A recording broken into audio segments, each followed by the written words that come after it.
Hello guys, welcome to my YouTube channel. आज हम करेंगे सीडीपी चाइल्ड डेवलपमेंट पेडागोजी के 20 सबसे महत्वपूर्ण क्वेश्चंस जो हर बार एचटेट एग्ज़ाम में पूछे जाते हैं और इनकी पूरी संभावना है कि अब की बार भी एचटेट के एग्ज़ाम में ज़रूर आएंगे। तो आपसे रिक्वेस्ट है वीडियो को पूरा देखना और please like my video and subscribe my channel. तो चलो शुरुआत करते हैं गाइज। क्वेश्चन नंबर 1, संज्ञात्मक विकास का मुख्य कार्य कौन सा है? 4 ऑप्शन है। केवल याद करना, जानकारी प्राप्त करना, सोचने समझने की क्षमता का विकास करना या केवल भाषण देना। तो आपका राइट आंसर है सी, सोचने समझने की क्षमता का विकास करना। 2, वाइगोत्स्की के अनुसार भाषा का विकास होता है मानसिक प्रक्रिया से, सामाजिक सहभागिता से, व्यक्तिगत अनुभव से, पर्यावरणीय कारणों से। तो आपका राइट आंसर है बी, सामाजिक सहभागिता से। पियाजे के अनुसार अभिन्यास एकोमोडेशन का तात्पर्य है नई जानकारी को पुराने ज्ञान में समाहित करना, नई योजना बनाना, सोच को स्थिर बनाना, किसी तथ्य को भूल जाना। तो आपका राइट आंसर है बी, नई योजना बनाना। एक शिक्षक किस प्रकार जोन ऑफ प्रोक्सिमल डेवलपमेंट में सहायक हो सकता है? जटिल पाठ पढ़ाकर, दंड देकर, सहयोगात्मक शिक्षण द्वारा या बच्चों को चुप करवाकर। तो आपका राइट आंसर है सी, सहयोगात्मक शिक्षण द्वारा। मेटाकोग्निशन का अर्थ है केवल सोचने की प्रक्रिया, जानकारी को याद करना, सोचने के बारे में सोचना, केवल रटाई करना। तो आपका राइट आंसर है सी, सोचने के बारे में सोचना। इंक्लूसिव क्लासरूम में शिक्षक की भूमिका क्या होनी चाहिए? सामान्य बच्चों पर अधिकार देना, विशेष आवश्यकता वाले बच्चों को अलग करना, सभी के लिए समान अवसर और गतिविधियाँ सुनिश्चित करना, केवल पाठ्यक्रम पर ध्यान देना। तो आपका राइट आंसर है सी, सभी के लिए समान अवसर और गतिविधियाँ सुनिश्चित करना। गार्डनर की मल्टीपल इंटेलिजेंस थ्योरी में इंटरपर्सनल इंटेलिजेंस का मतलब है स्वयं को समझने की क्षमता, दूसरों की भावनाओं को समझने और संवाद करने की क्षमता, संगीत के प्रति रुचि, भौतिक वस्तुओं को पहचानने की क्षमता। तो आपका राइट आंसर है बी, दूसरों की भावनाओं को समझने और संवाद करने की क्षमता।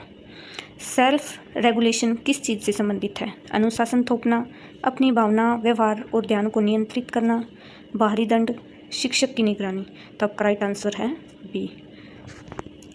थोर्डाइक का ट्रायल एंड एरर लर्निंग किस पर आधारित है? निरीक्षण पर, अभ्यास और पुनः आवृत्ति पर, अचानक समझ पर, निर्देशों पर। तो आपका राइट आंसर है बी, अभ्यास और पुनरावृत्ति पर। स्कैफोल्डिंग में शिक्षक क्या करता है? उत्तर देता है, चरणबद्ध सहायता देकर बालक को सीखने में समर्थ बनाता है, कक्षा से बाहर भेजता है या रटवाता है। तो आपका राइट आंसर है बी।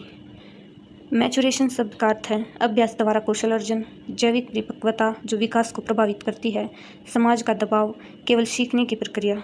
तो आपका राइट आंसर है बी। कॉग्निटिव कंस्ट्रक्टिविज्म किसका सिद्धांत है? ब्रूनर का, ड्यूई का, पियाजे का या वाइगोत्स्की का? तो आपका राइट आंसर है सी, पियाजे का।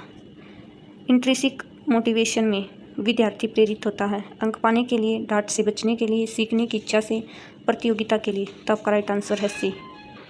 अधिगम की अक्षमता लर्निंग डिसेबिलिटी को दूर करने के लिए आवश्यक है डांटना, विशेष शिक्षण रणनीति, कक्षा से बाहर निकालना, रटवाना। तो आपका राइट आंसर है बी, विशेष शिक्षण रणनीति। बालक के संज्ञात्मक विकास में सामाजिक अनुभव का क्या योगदान है? कोई भूमिका नहीं है, यह बाधा बनता है, यह सीखने की प्रक्रिया को प्रबल करता है, केवल व्यवहार पर असर डालता है। तो आपका राइट आंसर है सी, यह सीखने की प्रक्रिया को प्रबल करता है। बिहेवियरिज्म सिद्धांत किस पर आधारित है? संज्ञात्मक संरचनाएं, व्यक्तित्व, प्रत्यक्ष व्यवहार और उसका परिणाम, भावनाएं। तो आपका राइट आंसर है सी, प्रत्यक्ष व्यवहार और उसका परिणाम। लर्निंग कर्व से क्या दर्शाया जाता है? मानसिक स्थिति, व्यवहार, अधिगम की प्रगति, नींद का समय। तो आपका राइट आंसर है सी, अधिगम की प्रगति। बच्चों में अधिगम में विविधता का कारण क्या है? रुचि और पूर्व ज्ञान में अंतर, शिक्षक की लापरवाही, बोर्ड बदलना, समय की कमी। तो आपका राइट आंसर है ए, रुचि और पूर्व ज्ञान में अंतर। कंस्ट्रक्टिविज्म टीचिंग में कौन सी बात मुख्य होती है? रटना, शिक्षक केंद्रित शिक्षा, विद्यार्थी की सक्रिय भागीदारी या पाठ्यपुस्तक पर निर्भरता। तो आपका राइट आंसर है सी, विद्यार्थी की सक्रिय भागीदारी। एम्पैथी का अर्थ है सहानुभूति, अपने विचार थोपना, दूसरों के अनुभव को समझना, क्रोध करना। तो आपका राइट आंसर है सी, दूसरों के अनुभव को समझना। तो फ्रेंड्स, ये हैं आपके 20 सबसे महत्वपूर्ण क्वेश्चंस। आई होप आपको हमारी वीडियो अच्छी लगी, तो प्लीज़ मुझे कमेंट करके ज़रूर बताना। Thank you.